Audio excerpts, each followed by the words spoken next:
Merci beaucoup. En fait, nous avons quand même été conviés à cette rencontre auquel vous-même vous avez participé. Tout le monde a constaté en réalité que c'est un forum quand même qui est très important pour le secteur de l'éducation. Les gens le faisaient tout le temps, mais quand même l'État quand même a formalisé cela. Et je pense que c'est une excellente idée. Maintenant, c'est bon aussi d'engager les collectivités territoriales, mais c'est bon aussi de faire la part des choses. Parce qu'aujourd'hui, la question des mathématiques, les responsables, pourquoi les élèves sont nuls en mathématiques? C'est la question qu'il faut se poser. Où sont les enseignants? Où sont les parents d'élèves? Où sont les autres acteurs? Aujourd'hui, il y a 30 ans déjà, il n'y avait pas dans certaines maisons des encadrements. Mais aujourd'hui, dans beaucoup de maisons, il y a des encadrements. Mais quel est le problème? Surtout le problème au niveau surtout de l'élémentaire. Pourquoi les élèves des habiletés en mathématiques, on ne les installe pas chez les apprenants dès le bas âge? Quel est le problème? Quel est le problème? Alors que les collectivités donnent du matériel didactique aux écoles. Pourquoi les enfants se désintéressent des mathématiques jusqu'au niveau des collèges? Quand vous allez dans certains collèges, il n'y a même pas de série scientifique. Mais c'est dangereux pour la communauté. Tout le monde est interpellé. Les parents d'élèves sont interpellés. Les enseignants créés en main sont interpellés. Les collectivités que nous sommes nous-mêmes en tant qu'autorité territoriale, nous sommes tous interpellés. C'est pourquoi ce forum va quand même donner les grandes lignes et a déjà tracé les grandes lignes pour chaque collectivité locale et aussi pour le département.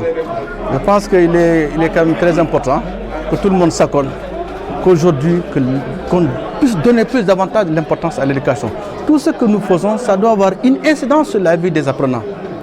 Il faut que dans les écoles, on installe les habiletés à communiquer, qu'on installe les habiletés vraiment à avoir une idée sur l'histoire locale et l'histoire donc de notre pays, et voire hors du pays. Il faut qu'on installe des habiletés à écrire. Moi aujourd'hui, quand je prends le bic pour écrire, quand ça ne va pas, j'efface. Non, on a l'habitude de bien, on veut encore bien écrire. Mais aujourd'hui, les enfants, ils n'écrivent pas. Ils n'écrivent pas. La conjugaison, tout ça. Donc il y a beaucoup d'impératifs, il y a beaucoup de choses qui entrent en compte, qui viennent s'ajouter à cela. Aujourd'hui, vous allez dans les villages là, les gens passent tout le temps à faire de la musique. Même le lendemain, on sait que les enfants doivent aller à l'école, il y a la musique. Les mariages qui se prononcent pendant 3 jours. 3 jours ferme, c'est la musique dans le village. Les enfants ne se concentrent pas. Les activités culturelles ont pris le dessus sur la vie scolaire. Plus de 60%.